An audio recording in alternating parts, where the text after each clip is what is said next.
Hello, everyone, and welcome to another episode of Reel Me In, a movie podcast where you didn't really ask for it, but hey, I'm going to give it to you anyways. This is a podcast where I talk about anything, everything, and anything about movies. I'm your host, Chase Lee, and hey guys, listen, if you saw 50 Shades Darker and you want to try out some BDSM shit on your partner, which is fucking awesome, I love that. I love people expressing themselves in a very sexual way, and so you're going online and you're searching for, paddles or, whips or, a bunch of, fucking lube or whatever, and you're trying to spice up your relationship, but you accidentally came across this podcast, and you're not a movie fan.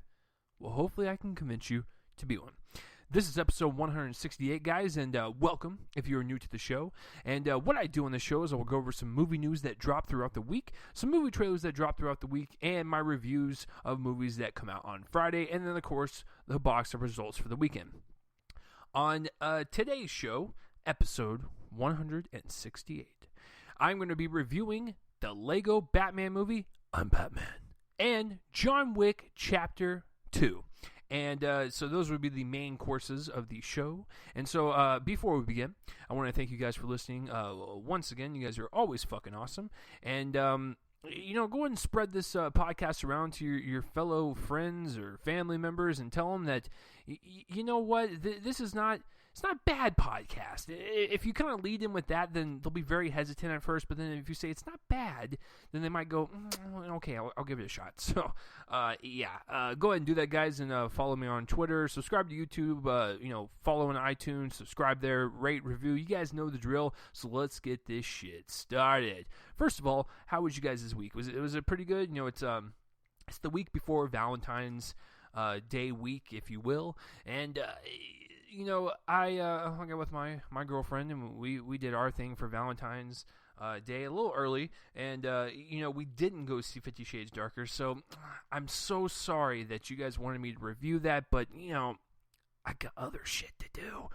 Not really, I just don't want to. I don't want to pay actual currency for that shit. So my week was pretty good, guys. I hope you guys' week was pretty well as well. And speaking of the week, holy shit, was there a lot of news. So let's start with the movie news, guys. Wow, there's a lot to talk about. I don't even know where to begin. I'm looking at my list right here, my notes, and I'm like, okay, I guess we'll just pick one. Eeny, meeny, miny, fucking you. All right. Paramount Pictures looks like they're going to be pulling a couple of movies off their slate. We have World War Z 2, and we also have the Friday the 13th reboot. My question to... Well, first of all, World War Z 2, that makes total sense to me. They were supposed to actually come out this year, and the fact that they hadn't even shot anything and don't even have a director or anything attached, yeah, that's a little worrisome. I don't think you can have it come out this year, especially when you have a big budgeted movie like World War Z. It's kind of fucking impossible at this point. So, that actually makes sense. They're not ready for it. Pull it out. Friday the 13th. Why can't you guys pinch one out? It's seriously like the time that you take a dump, like your dump between meetings over there, you could probably make a Friday the 13th movie. It is not that hard, and it shouldn't even take that long. Go find a campsite that's broken down, fix it up, hire the worst 20-year-old actors possible, have a bunch of boobs, drugs, drinking, and a bunch of violence. That's it. So I just don't understand why you would pull that. Even if they were just doing it as a cash grab, it's well, I mean, it's not that hard. Especially with horror films nowadays, they're just so they're made on a dime of a budget, and they're just not even that hard to put together. But if you want to look at it as a good thing, maybe they're going back to the drawing boards, I guess, and figuring out a better way to do it, I guess that's okay. But considering the fact that Paramount doesn't really give a shit about those franchises, you kind of figure they just pinch one out. But I guess it's good and bad. And speaking of World War Z 2, David fucking Fincher, the mastermind director behind Fight Club, The Social Network, The Curious Case of Benjamin Button, Seven, Gone Girl, Zodiac, this guy has made in my eyes classics to where if you saw one of his movies and you watched another one and another one, you would kind of get his sense of style and how he executes his movies. He actually wants to do the World War Z 2 movie, which is fascinating. Because first of all, he's not the type of guy that gets on big budgeted blockbusters. He's also not the type of guy that gets on to sequels. So the fact that he wants to do a sequel to a big budgeted blockbuster that's a zombie film, yeah, color me intrigued, man. Like, I understand why Paramount doesn't want him to do it, because if Fincher does it, he's going to make it a good movie. I know that scares them. He's going to make some a good, like, artful zombie piece, and Paramount just wants to blow him up PG-13 zombie violence, which makes no sense because, I mean, there's no blood and gore. Or if it is, it's just black. So I understand Paramount, has a lot of money in this and stuff, but David Fincher has come to them. He had an idea. He even said he can bring down the budget, and so that seems like a good business move. But then they're just like, well, you make really good films. The mass audience doesn't know who you are. Okay, we want to make the shit, like shitty shit. Okay, you would make it good. So I and they're like, well, we won't get our money back if you do. So, but that's not the case, because if you look at Gone Girl, that was a runaway success. I was going to go see it because of David Fincher, but when you look at how much that money made domestically, I think it was like at 130, 140 million. Considering the fact that it was a David Fincher R-rated film, that's pretty fucking impressive. So he does have the track record in some of his movies to where he actually makes bank, and he's not just some artful think piece director that makes movies and only gets like $1,000 back. No, he actually has a commercial base, and he can actually get that type of money to any one of his films. So I think if you slap him in there and you make him make the movie that he wants, while going under budget, I don't see what the problem would be. Because it seems like if you make a zombie film, a lot of people are going to grasp to it regardless of who directs it. No one gives a shit about who directs it unless you listen to this podcast or if you're into the movie world like I am. So the mass audience doesn't really care who directs it. They just want to see a zombie film. So let David Fincher make his zombie film, make it different, have people talk about it, and people will come back to go see it. So that's the way I've been thinking about it. So I kind of wish he would make it. That'd be very, very fascinating. But Friday the 13th, guys, I will go make it for you on a budget of like $20 and like a sandwich. So that makes no sense to me. But I don't know. Maybe Paramount's actually thinking that, wait a minute, we can make good movies, so we shouldn't rush them. That makes a whole lot of sense. So let's pull Friday the 13th. No, never mind. So they're just like, fuck it, whatever. We couldn't get together a crew to make this shitty film over the weekend, so whatever. All right, the next piece of news just makes my stomach hurt. And I have Crohn's disease, so, my stomach hurts all the time, but this makes my stomach hurt even worse. I just want to throw up all over my microphone right now. So, Jason Freeberg and Aaron Seltzer are the comedic geniuses behind movies like Date Movie, Epic Movie, Meet the Spartans, Disaster Movie, Vampires Suck, The Hungry Games, Super Fast, and I'm probably missing like 10 more that they just did 2 weeks ago. See, look, they could do movies really fast, Paramount. But then again, their movies are terrible. So those movies are awful. So they want to do a Star Wars spoof now. That's fucking lovely. All right, I'm going to try to say this with a straight face. I wrote this down because it's a long fucking title. They want to title this Star Wars spoof Star Worlds Episode XXX 1V, which is 34. E equals MC squared, The Force Awakens, The Last Jedi, who went rogue. The fuck?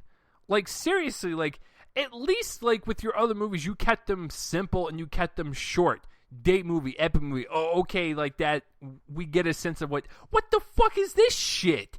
Okay, let's take every single word from every single Star Wars title and just cram it into one. Just have it like have a giant Star Wars orgy in the title. Like, it's just gonna be fucking wonderful. Seriously, like, I know you guys make some shit movies, but just call it, I don't know, like Star Movie. There you go.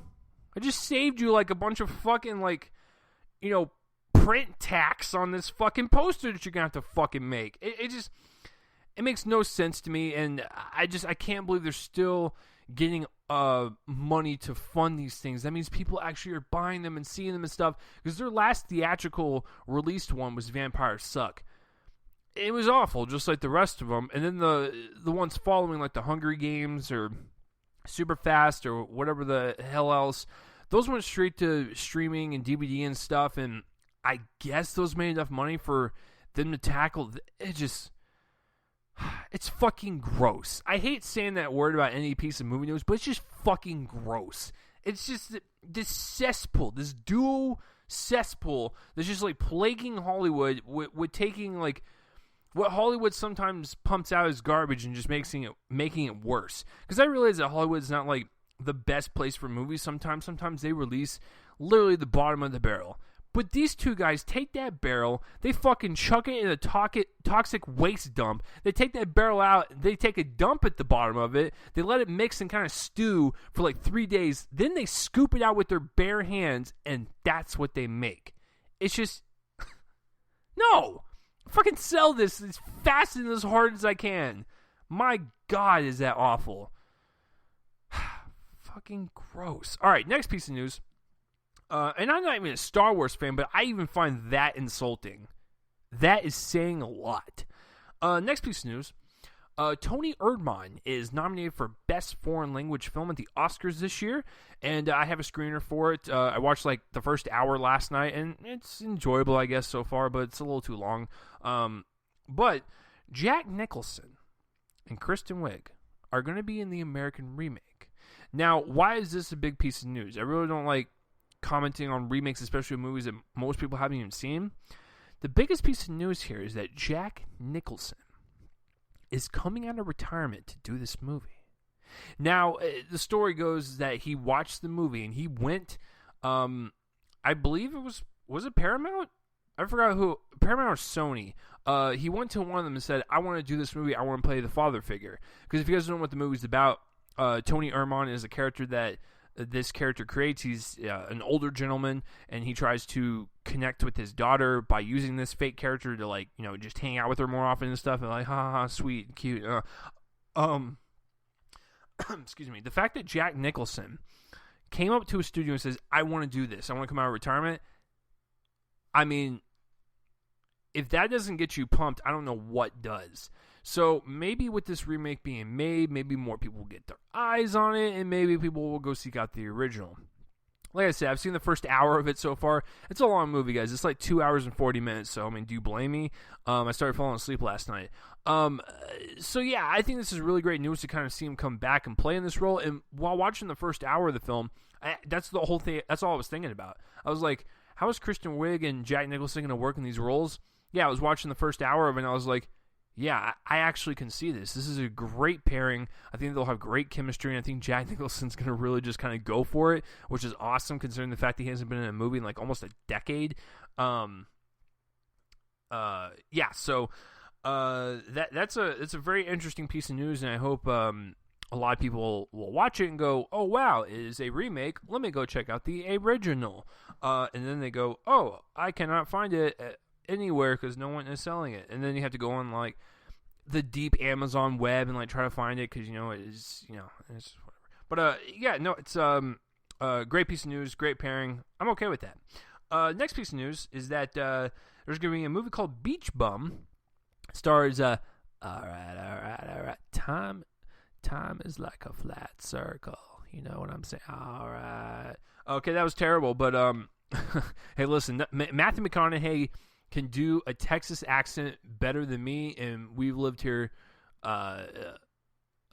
pretty much around the same amount of years. I know he's older than me, but still, because now he doesn't live in Texas anymore. So around the time the Dazed and Confused kind of blew up, you know, that's when he started moving around and stuff. So anyways, Matthew McConaughey is going to be a beach bum, and we're basically going to kind of see like this rebellious dude kind of just go out through life and stuff, and it sounds really interesting. The director and writer is Harmony Korine. Now, Harmony Korine has done films like Kids, Gummo, Spring Breakers, more notably. He's one of these directors that kind of takes like people and puts them like in real kind of grounded situations and almost seems like a documentary at some point. So I get his filming style. I just did not care for Spring Breakers whatsoever. That was my first ever press screening. Woof. But with that being said, I'm actually looking forward to this. And I think this sounds right up McConaughey's alley. Like, seriously, you just take his character from Dazed and Confused, make him older, and plop him in this movie. It might as well just be a spin-off of that. So I think it's an interesting pairing. I'm curious to see how it goes. But having McConaughey in the role gives me a hope for it. And I do like some aspects about Harmony's direction. He's very unique in what he does. I just didn't care for Spring Breakers. Now, but having him paired with Matthew McConaughey, I have a feeling that Matthew McConaughey is going to do kind of like what he did in Killer Joe, where it's like he worked with William Friedkin, the director of The Exorcist, one of the most well-known movies of all time. It's one of the scariest movies of all time. And he does something weird like Killer Joe and does something completely off the beaten path and makes it his own. And Matthew McConaughey was in it. He plays a contract killer. And it's such a weird movie for McConaughey to be in, but it's one of my favorite ones in his filmography. So if Beach Bum comes out and it's absolutely wonderful, I have a feeling that it will be among one of my favorite McConaughey films just because it will be so vastly different than what he's used to doing. And that's what I've always liked about McConaughey. He diversifies and does just a little bit of everything. Like, you know, I'm going to go play this fat slob that eats a bunch of cheeseburgers in gold, or I'm going to go do Killer Joe and blowjob force feed a chicken leg in someone's mouth. Yeah, that's actually in the movie. Or, you know, be a lawyer and Lincoln Lawyer, or be a heartthrob, you know, in his romantic comedy. So, or be a really cool kind of upstanding adult and role model for kids and mud. You know, see what I'm saying? So like he's done a lot of stuff to where like I don't care what he does, I just get excited. And with this pairing, I am more intrigued than anything. But I think if what I've learned from Killer Joe, Matthew McConaughey always, you know, picks these kind of weirder, smaller roles with these interesting directors. So I'm on board. So the next piece of news, this is kind of, these next two pieces of news are awesome and very fascinating, I guess. The first piece of news is that throughout the week, Warner Brothers decided to scrap the Batman script and start over, and so everyone was panicking, including Collider. I think they were losing their shit that day, and they're all just, you know, foaming at the mouth. But listen, I think that's terrible. I don't want to hear that. I don't want to hear that DC's kind of like in the rut. And I'm just really wondering like why all this is like happening all of a sudden. Because last week, I said that Ben Affleck wasn't going to direct it and stuff. So it's just like it seems like they're kind of going down the tubes and they don't really know what they're doing or have any like concrete focus on what they want. Now the news is that they found a director, Matt Reeves. He is going to be directing the Batman. This is fantastic news.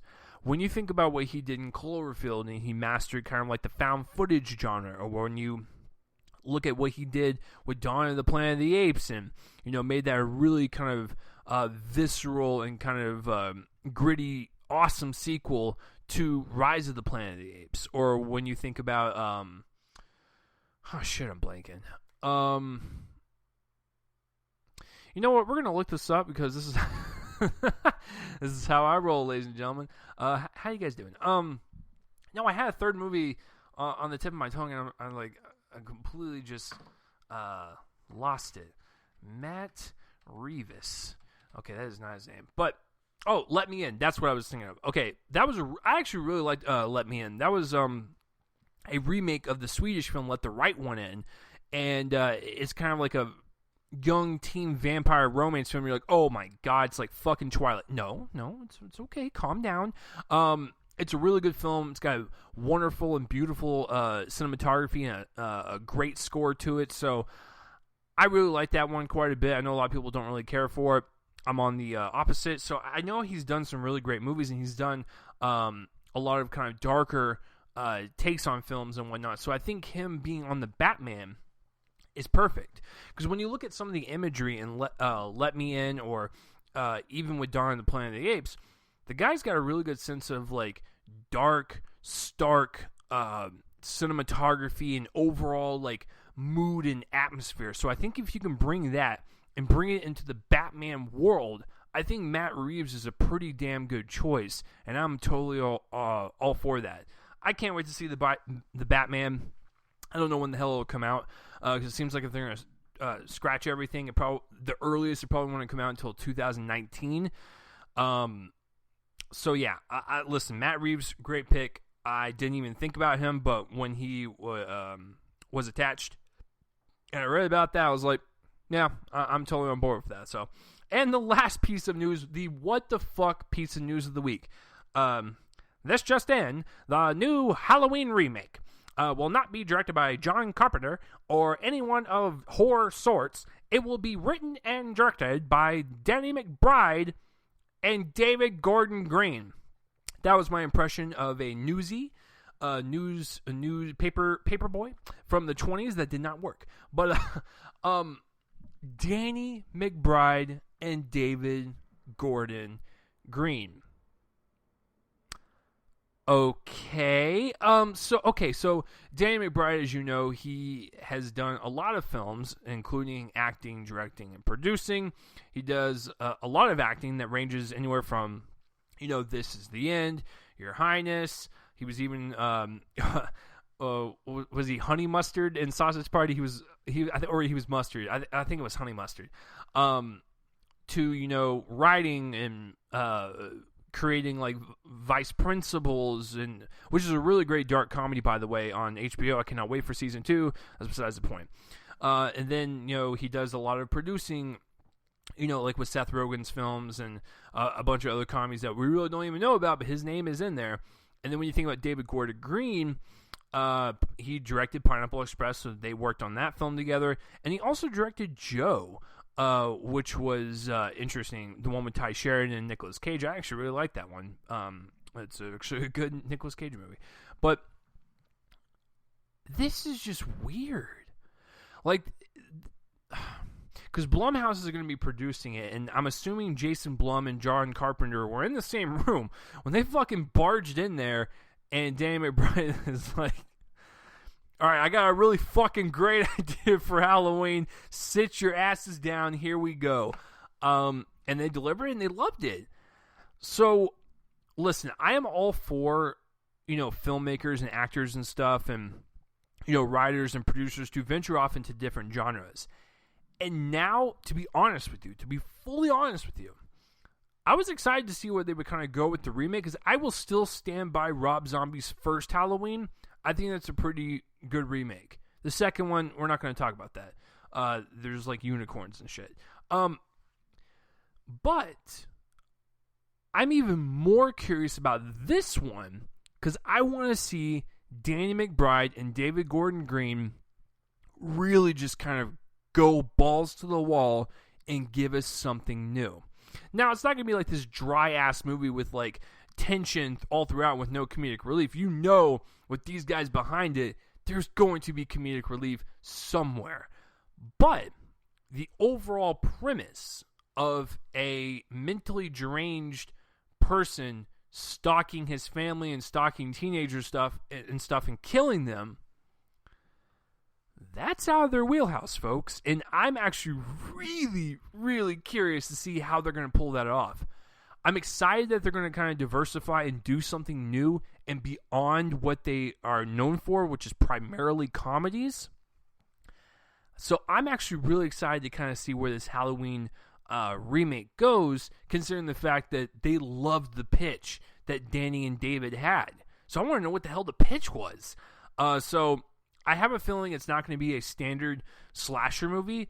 Whatever they pitched in that room, I am telling you this right now, it's going to be something very, very different than what we're used to, which gets me super fucking excited. So yeah, that is the weirdest piece of news for sure. But yeah, that's it for the news in general, guys. Thank you for being patient. There was a lot to talk about. So let's jump on to some trailers this week. We have a Netflix trailer, and we have a teaser trailer, a second trailer to a movie, and another Lego property. So it's a pretty diversified list this week, so let's begin. Snatched! Oh, man. You guys want me to talk about this one? All right, so... and by the way, all the Super Bowl trailers, they're great. I love them. There's really no need to dissect them. I thought the Pirates of the Caribbean trailer was very cool looking. I love the cinematography and kind of the dark nature of the film. Guardians of the Galaxy, great spot. Transformers, it's whatever. Stranger Things Season 2, really great teaser, but kind of sucks dick that we gotta wait until Halloween. What else came out? The Life trailer was fine. And then, of course, Logan and A Cure for Wellness got like 20 different spots because the Super Bowl was on Fox, and so they probably either got a discount or they got it for free. So, yeah, there's really no need to talk about the Super Bowl trailers and go into depth, so I'm just going to kind of talk about the trailers that came out during the week. And there wasn't really that many, to be honest with you, a bunch of like smaller films, but I know you guys don't really care about the smaller films, but I do try to throw smaller films in here. I only picked one of them just because I thought this was the one to talk about. But let's talk about Snatched trailer number 2. Once again, it is not funny. I don't know what it is with this movie, but that first trailer was atrocious. And like in the second trailer, they try to throw more jokes at you, and it just does not land. And I will stick by this until the day I fucking die, or at least until this movie comes out. Goldie Hawn looks like she was supposed to go to like a dentist appointment, and then she just came on the set and she was like, "Where's the dentist office?" Like, "Oh shit, we need a mom figure to, go back and forth with Amy Schumer." Goldie, you haven't acted in a long time. You want to be in it? Sure. I was about to get my teeth cleaned, and then they just cast her, put a camera on her, and she just looks confused. Like she looks like she has no idea where she's at. She's like, "What movie am I on? Am I on a movie? What is life? What is the purpose of life?" Is just crazy. Just look at her fucking face throughout the entire trailer. She looks confused as to where the hell she's at. Kurt Russell, why are you letting your wife just go on these random sets like this? I just don't understand. It's just not funny. I don't understand what the deal is with this movie. I liked Trainwreck a lot. I don't know if it's because Judd Apatow is not behind this one, but these jokes are just not hitting. And maybe it's just that that trend where these comedy trailers are not putting their best stuff in there, so when you get into the theater they're gonna slap you in the dick or vagina because equal rights. You know what I'm saying? If you watch a comedy trailer nowadays, most of the jokes are awful. And I don't know if it's because maybe marketing departments are starting to figure out that we want some of the stuff left in the movie, or if they actually think that's the funniest stuff. I have no fucking clue. But this trailer just does not do it for me. But I'm actually really curious because I only know of one female listener that listens to this podcast. I want to know as a female, watching movies because there's a lot of movies coming out nowadays with female-led cast and stuff, which is fucking awesome. I love that. Let these movies kind of flourish because I actually really enjoyed Bad Moms from last year, and I'm really starting to kind of notice all these other raunchy films. There was a trailer called Girls Night that came out this week. It was actually funnier than the Snatch trailer, but I'm actually really curious to see out of the women and the men that listen to the show, do you like Amy Schumer?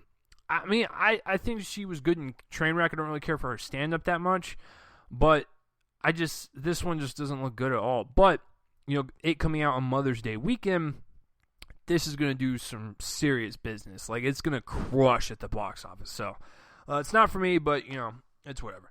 The next trailer I want to talk about is Iron Fist. Yeah, Netflix show. What up, son? The first full-length trailer was released, and I believe the series drops next month at the end of March, and this trailer looks great.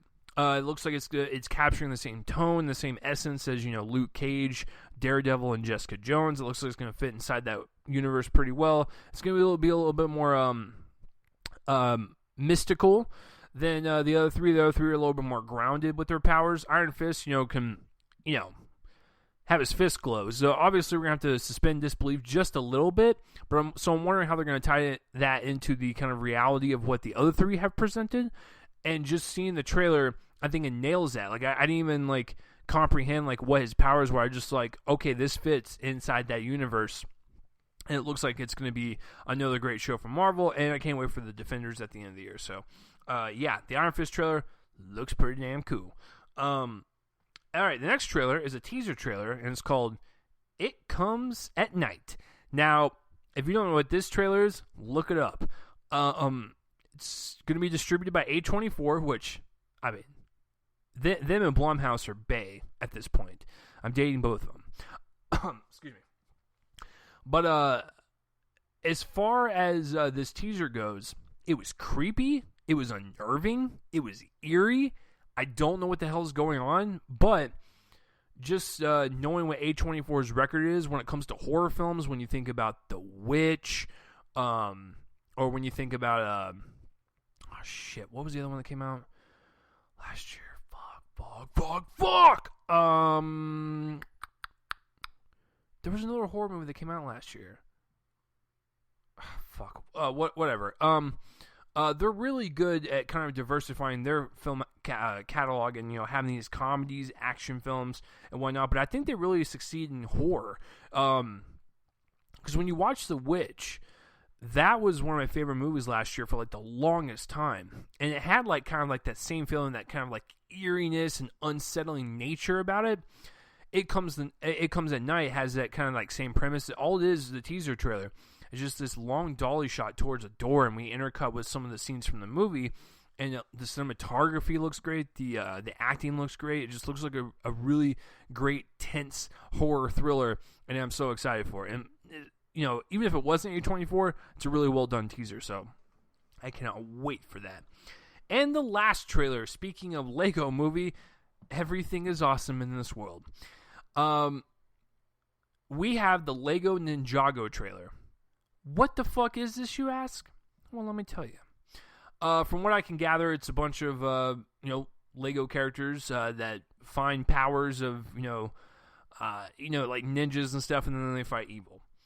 I knew of Ninjago from, the TV and, toy sets and stuff. I'm like, oh, that's cute. Kids like it and stuff. And so when Lego announced that they were doing this after the Lego Batman movie and the Lego movie, I was just like, That's a weird, interesting pick. Watching the trailer, those fears are washed away. And when I get into my review of the Lego Batman movie, I'm telling you right now, the Lego division at Warner Brothers Animation can do no wrong. This trailer was funny. It was exciting. The action was really well done, which is very interesting considering the fact that they're Lego pieces being animated. I loved it. I cannot wait to see what they do with this universe. And, this one's going to be vastly different than the Lego and Batman movie. Because these are, characters and, environments and whatnot that we've really never seen before in the Lego movies. Because they primarily focus on their movie characters. This is more of like I said, they're kind of like TV and purely toy brand with Ninjago. So it'd be very interesting to see how people that don't watch the show or play with the toys react to it. But just by watching the trailer, it's got the same amount of wit and humor to it. The animation looks crisp. It looks beautiful. I love the action sequences. It just looks like a fun, good time and a good, satirical look on ninjas and, those type of films. So I am totally fucking on board. My God, Warner Brothers.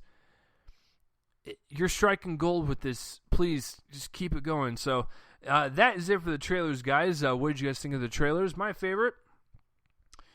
Ooh. I really liked It Comes at Night.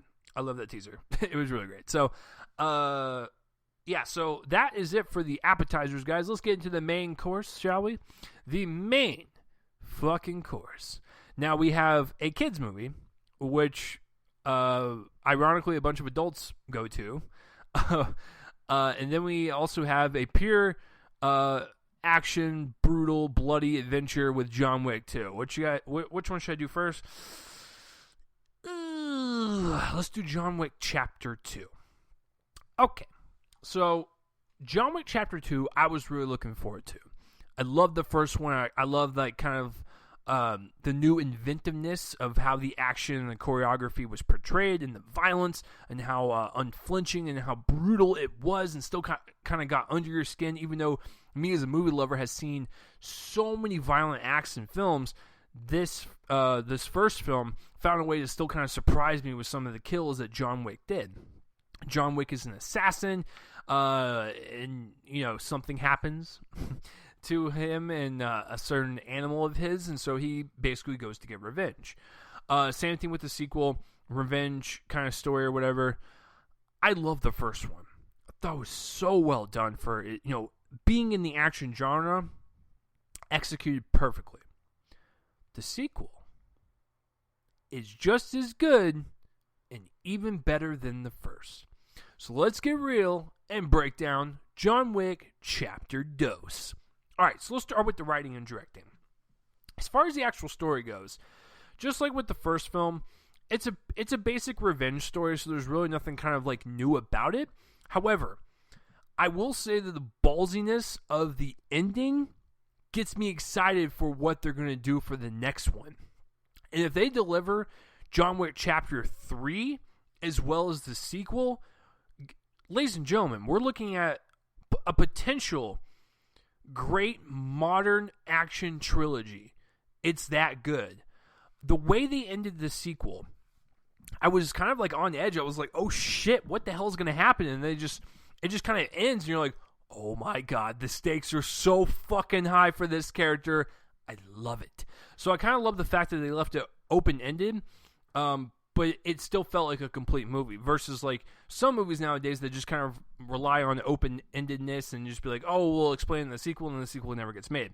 No, they wrap up Chapter 2 in a nicely fit bow on top of that gift. They're just like, here's the story, it's done, and then they just kind of tack on a little extra, and you're like, oh shit, and like you just get super excited when you leave. You're like, yeah, fuck yeah. So yeah, story-wise, it's not, an inventive story. It's a revenge story. They do introduce a couple new characters that we'll probably get to see in the third one, so that's kind of exciting. I think John Wick, as a character himself, is very interesting. He is this assassin who is very cold and very stern and very accurate in his kills.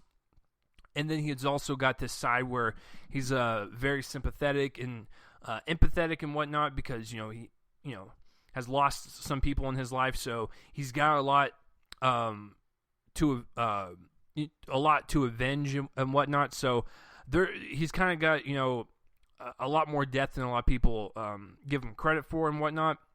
So in the sequel, you just kind of push him to the edge, and you get to see like John Wick in like full beast mode, and you kind of see that like this guy's got nothing to lose. He's going to throw it all out on the line and just kind of do what it takes to complete the job. So, and then like I said, the ending just kind of tacks on this amazing thread into the third one. It was beautifully done. So, characters and story wise, I thought it was pretty good for the most part. The directing, oh my fucking god, Chad Straczynski or something, I forgot. I'm sorry. Anyways, the first John Wick was actually directed by a duo, and one of them was Chad, and so he's directing solo in this one. These guys were stunt coordinators. In the first and second one, they can deliver a competent story with competent characters and make it flow well. And that's one of my biggest praises about these movies, is that these stunt coordinators can actually direct a movie pretty damn well. I thought the flow of the story was very well done, even though, like I said, the story is not really like, Oscar worthy or like the best story or whatever. But as far as like a pure revenge, cold-blooded story, this direction is fantastic. And then when you want to look at the action sequences, this guy's off the fucking charts, like the first one. The reason why these action sequences work, first of all, they are inventive. Just like in the first one, in the sequel, they find a way to kind of film the action in a way that we've really never seen before as an audience. And they use practical stunts, practical effects, and they really kind of put you in the situation.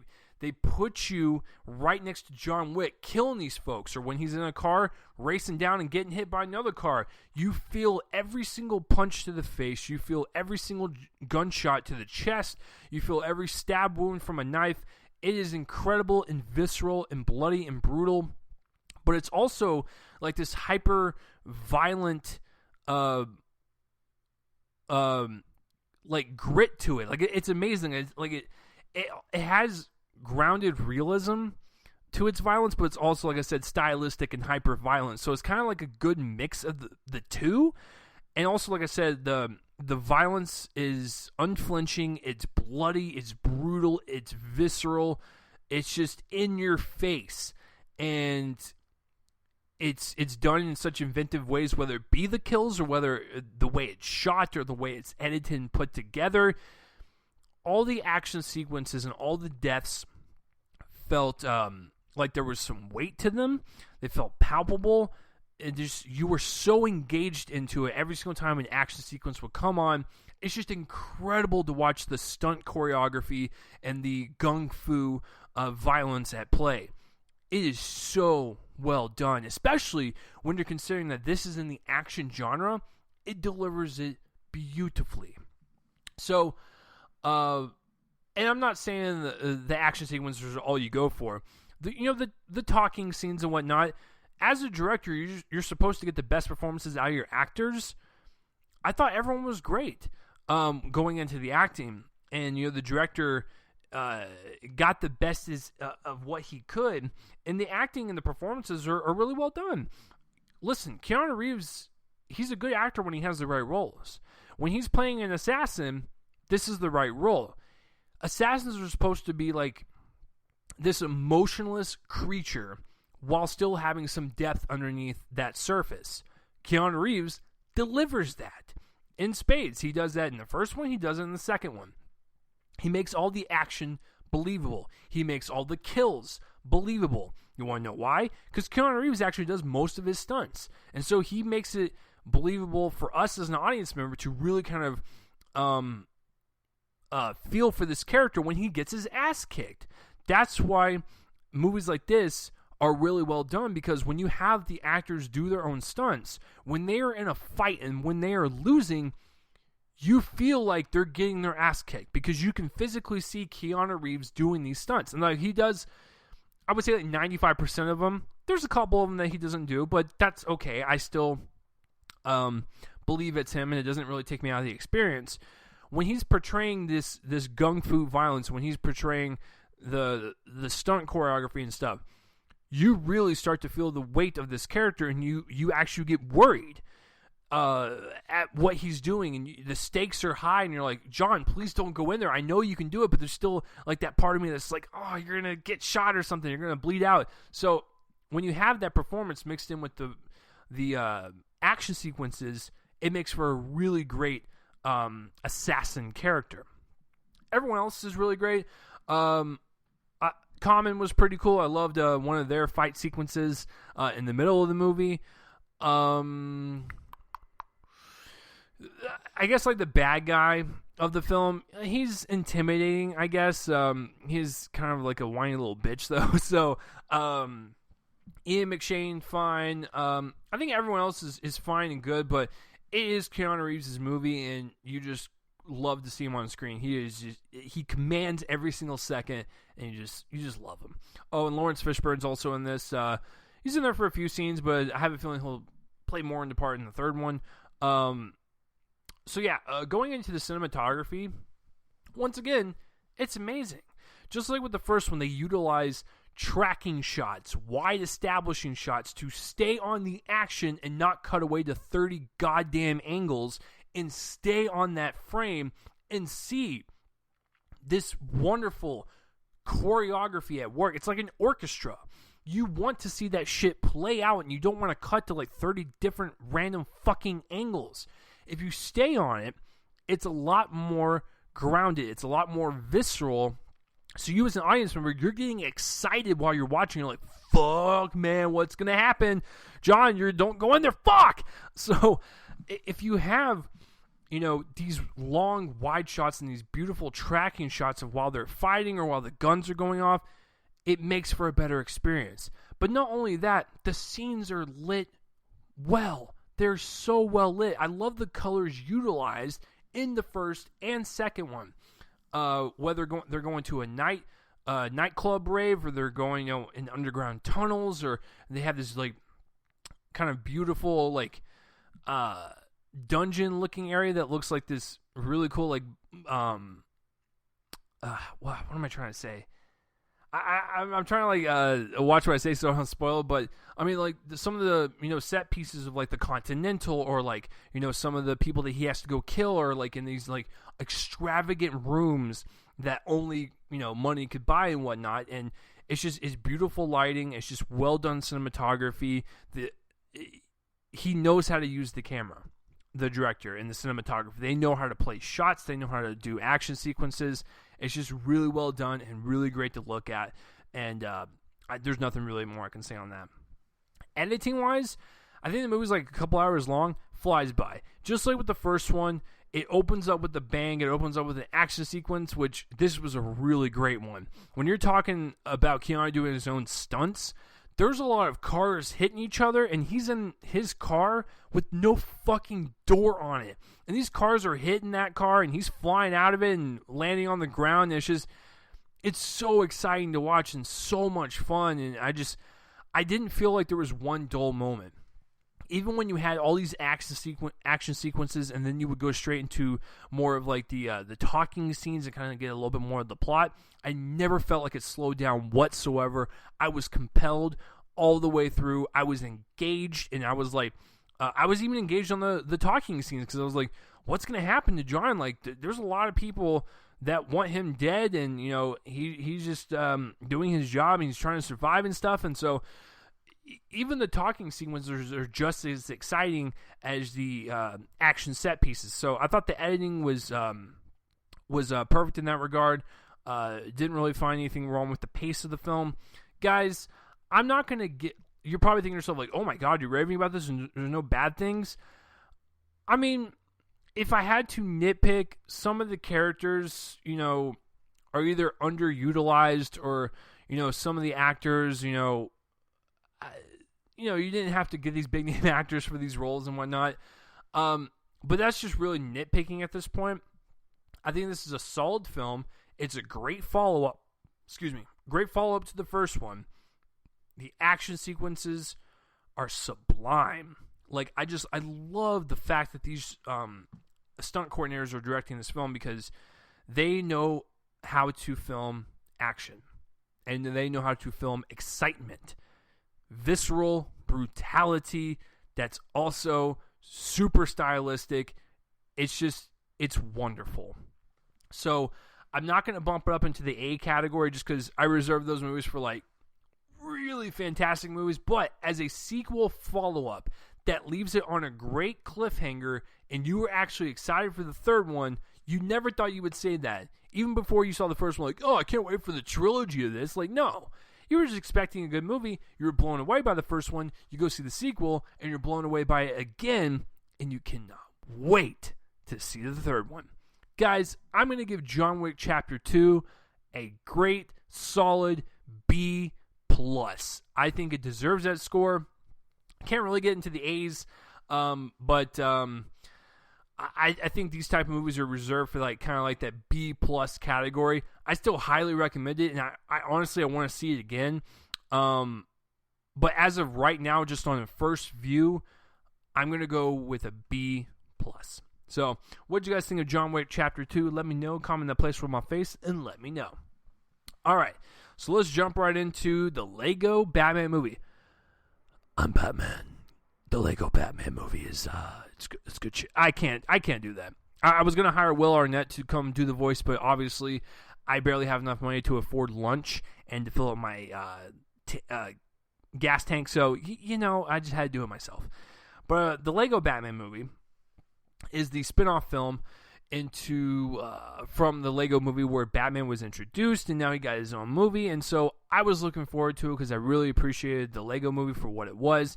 It was funny, it was witty, and it was just kind of like a wonderful kids film that adults could appreciate and have those jokes kind of lodged in there for them to appreciate. And it was just kind of a great kind of satire almost on kids films in general. So I was looking forward to the Lego Batman movie. Now, at first I was comprehensive because I was wait, that's not the right word. I apologize.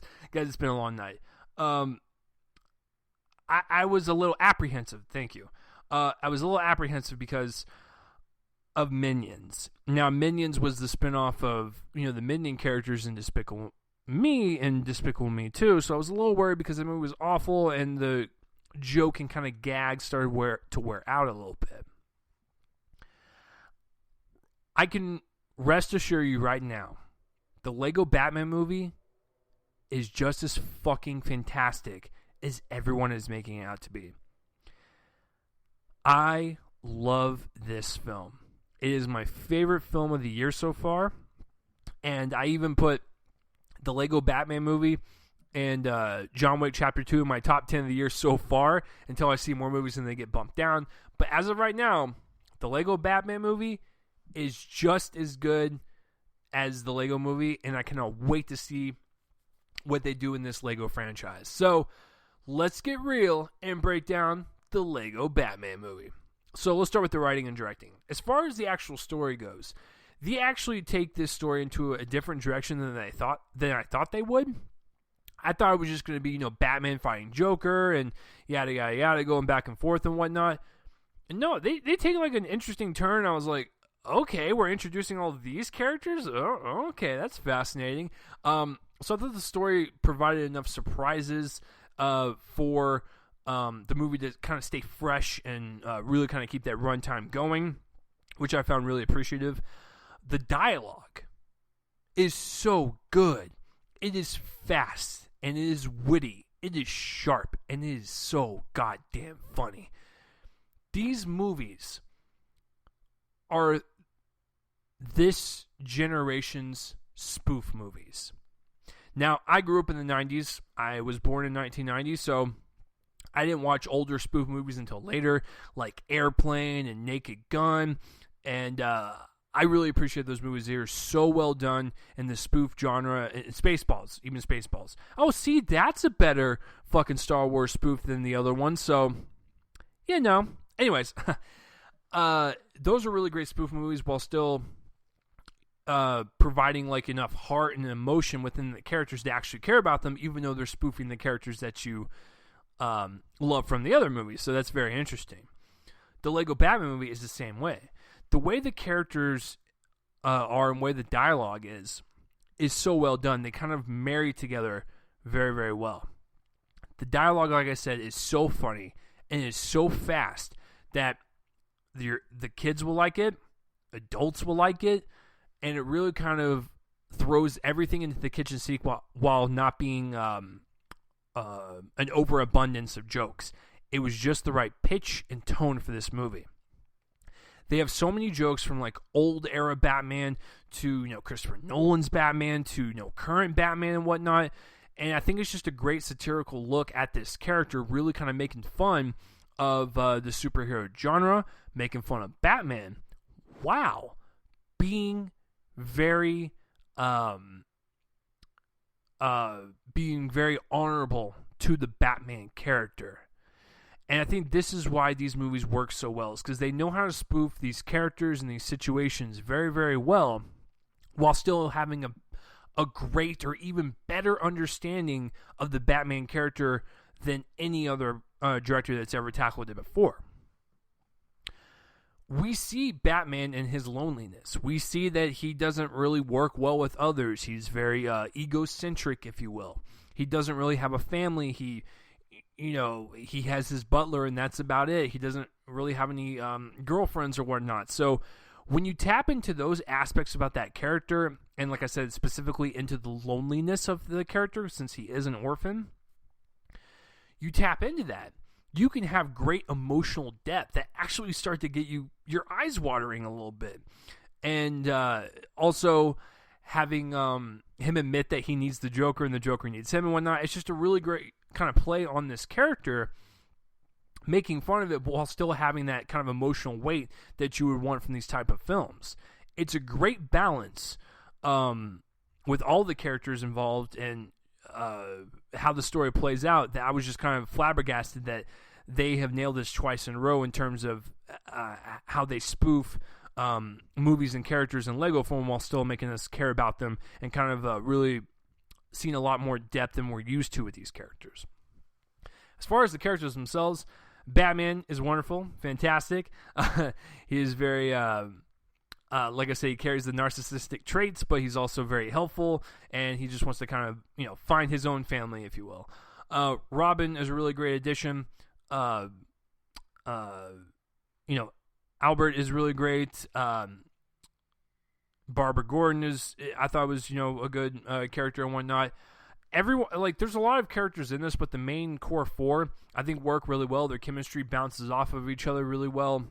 And you kind of get that sense of unity and that sense of family as you're watching the film. And so, I really appreciate the way the characters were developed and the way the dialogue kind of accompanied those characters and really just kind of married the two together. And the third coming into this marriage, if you will, is the acting performances, the voice acting, if you will.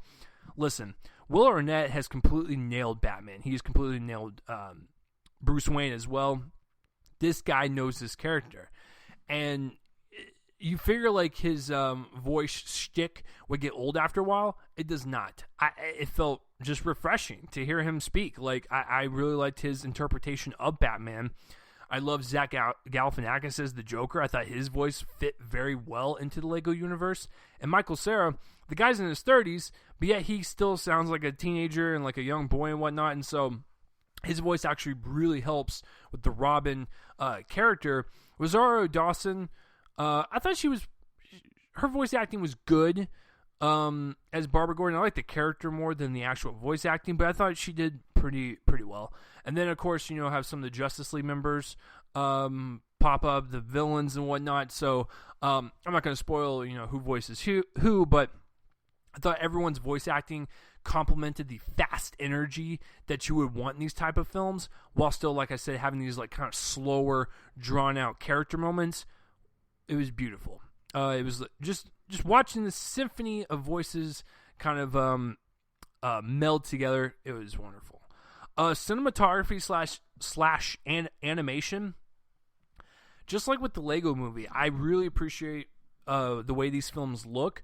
They're so bright and they're so colorful and there's so much detail into all of them. There's so many hidden jokes, whether it be in a car or a building or whatnot. It's just there's so much going on. It's so hyperactive that it never feels like it's too much. It feels like it's just right for this type of universe. And you have the colors and the fast energy and the spirit of these type of movies for the kids, while still being in awe as an adult, going, wow, this is some really good animation. The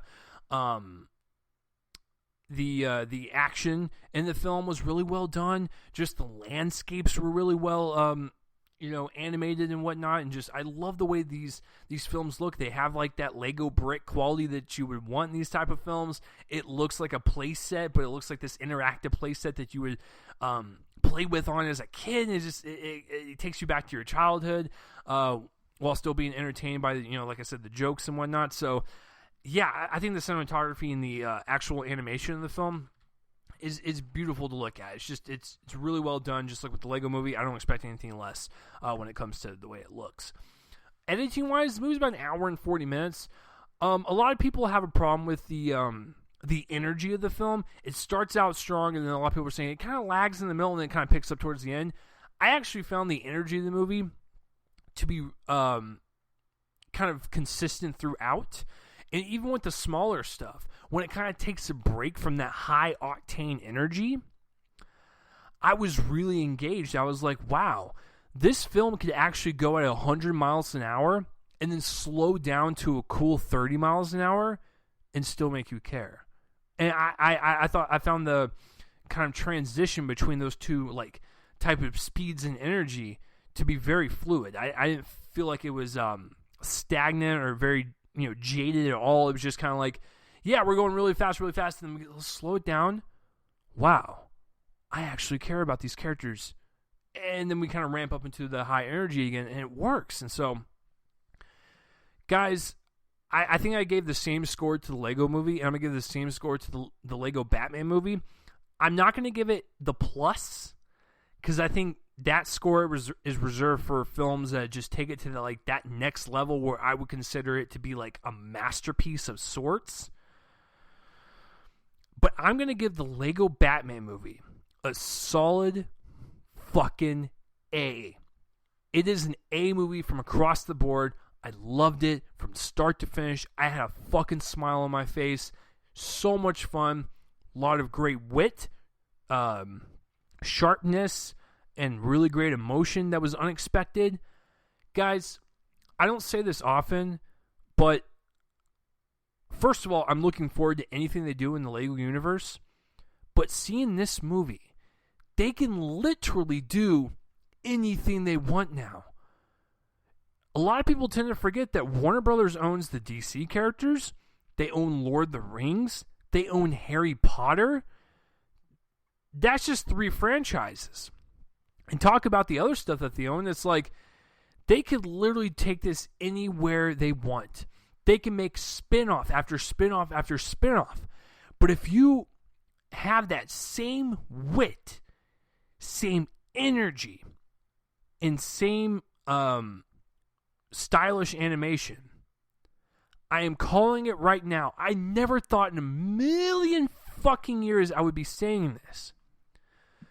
But the Lego universe from Warner Brothers could be the best thing that they will have going right now, and is the best modern spoof franchise that we have right now.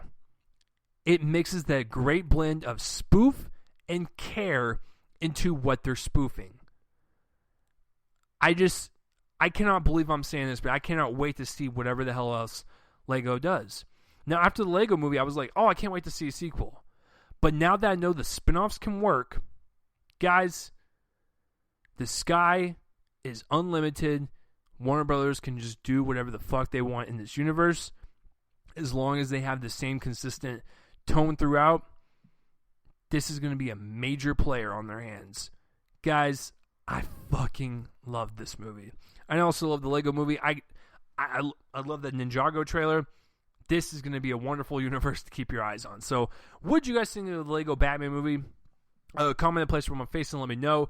So, just to recap, John Wick Chapter 2 gets a B+, as in B, and a Lego Batman movie gets a solid A from me. So, what did you guys think of both of those movies? Comment in the place where I'm facing, let me know. Let's get into the box office results, because this is really important, considering the fact that 50 Shades Darker came out this weekend. All right, so looking at the box office results, the top 5. Number 5, we have Hidden Figures with $8 million. Its budget is $25 million. And, of course, if you want to make money on a movie, you guys know the rules. You got to double that budget plus add PA and marketing. And then domestic numbers are the U.S. and Canada. And then, of course, foreign is, foreign and worldwide numbers. So, right now, Hidden Figures, with the $8 million bump from this weekend, has $131 million domestically and $140 million worldwide. I like the film quite a bit. I cannot believe it made that much. I didn't even think it was going to make that much. But considering the fact that it's nominated for Best Picture and a couple of performances and whatnot, it doesn't surprise me at this point. But with its budget, you double that to $50 million with PA and marketing. I'm gonna say about 75, maybe probably $60 million to break even. The fact that it's like almost made $100 million more than that is just blowing my mind right now. So that is just absolutely wonderful for this movie. I like Hidden Figures quite a lot. Go see it. So if my internet will stop fucking up. Oh, God. All right, number 4 is Split, which has been number 1 for 3 weeks in a row. It finally got seated in the number 4 spot because the 3 new releases are in the 3 top spots. So, Split got another $9.3 million. This one comes from Blumhouse, so you know the movies are going to be cheap. Its budget was $9 million, so with P&A and marketing, double that. I'm going to say about $25 million to break even. And domestically, 112. Worldwide, 169. Holy shit. And I contributed to that amount this weekend because I saw it a second time with my girlfriend. What was it? Last Wednesday, and I, love it just as much as the first time. So, number 3. Here's where the guessing game starts to happen. Number 3, John Wick Chapter 2 with $30 million. Yeah, that's pretty awesome. Its budget is unknown, but right now worldwide it's got $40 million. Just to give you guys a little look into what the first one made. Let's see. Oh, wow. Huh. Okay, so the first John Wick opened up to $14 million, and it only made 43 domestic total. Now, it made 86 worldwide, but only 43 domestically. And it made $14 million opening weekend. So the fact that that doubled just shows you how good of a movie this is. And whenever they announce the third one, this thing is going to fucking blow out of the water and probably even get $50 million opening weekend. So fucking A, man. Like, their worldwide total for the first weekend almost is the same amount as the domestic total of when the first one came out. That is so fucking good. Oh, good job, Keanu. You found one that works for you. All right, number 2 is drumroll. No drumroll. Okay. Number 2, 50 Shades Darker with $46 million. That's actually pretty bad because the first one actually opened up to, I think, pull up my numbers here. Yeah, the first one actually opened up to $85 million. Yeah, so basically 50 Shades Darker, barely got half of that. So, oh my God. Okay, so its budget is $55 million, so double that. We're looking at $110 with its PA and marketing. I'm gonna say about $125, maybe $130 to break even. Domestically, it's made $46 so far, and foreign, it's made $100 million. It's made $146 million fucking dollars opening weekend, which means it's already past its break even point. Fuck. That means this might. Oh God, it's gonna make fucking money. Fuck. Okay. Enough talking about that. Number 1 is the Lego Batman movie with $55 million. What a great opening. That's so good. Now the Lego movie did open to I believe 74, 72. Let me check on that real fast. Yeah, the Lego movie actually opened up with, if my internet will hurry the fuck up. Oh, it actually opened up to 69. Still, 55 is very good, considering the fact that it's not even a sequel to the movie. It's a spinoff. So 55 domestically. Worldwide, it's made $92 million opening weekend. That's awesome. It's going to kill it next weekend for sure. Once I get into the movies coming out next weekend. So, yeah, 92 worldwide. Its budget's $80 million. So, with P&A, marketing, and doubling that, I'm going to say it needs to make about $200 million just to break even. The fact that it's almost made like half of that in its first weekend, it's going to dominate throughout the week and next weekend. So, that's just awesome. And that is it for the box office results, guys. Thank you for tuning in that segment. That is it for the episode, for episode 168. Next week, episode 169, I will have my reviews of Cure for Wellness and Fist Fight. So those are the 2 movies on the docket next week for episode 169. I have seen actually A Cure for Wellness at this point. So what did I think of it? I guess I'll just have to find out. So, and I'm also going to be seeing The Great Wall on Wednesday, and I might have like a a brief review for that for you guys, like at the end of the episode. I don't know yet. It depends on how okay or bad it is. I have no clue, but I will have A Cure for Wellness and Fist Fight as the main two for next weekend, and The Great Wall will probably be just a mini review throughout the episode. So, for this episode, though, go ahead and like, share, tell your friends that this is just an okay podcast. This is just okay. But I really appreciate you guys listening every single fucking week. You guys are the best. I love you all. And let me know about what you thought about the news and the trailers and the movies that came out this weekend. And did you see 50 Shades Darker? And tell me how shitty it is in the comments. So, yeah, you guys want to follow me on Twitter. It's @RealChaseley. Subscribe to my YouTube page. Subscribe to iTunes. Rate it. Review it. It helps out. So when people look at it, be like, oh, this is somewhat legit. And it's not just some fucking large 6'4" motherfucker in his bedroom bitching about movies. Wow. So, this has been episode 168, guys. And hey, listen, if you made it through this entire podcast and you're not a movie fan, well, hopefully I convinced you to be one. I'm Chase Lee, guys, and this has been another episode of Real Me and Cole in the Movie Podcast. Next week, episode 169. Be there or be square. That's right. I just said a 90s phrase, son. What up? But no, you guys have a good day, good night, whenever the hell you're listening to this. And the intro and outro music is done by my friend's band, Fervent Roze. Check them out. All the links in the description, including theirs, will be in the description below. Peace out, everyone. You guys are all badasses. And I'm going to end this episode with saying, Iron Man sucks. When you watch a Lego Batman movie, you'll get it. All right, so I'll see you guys next weekend.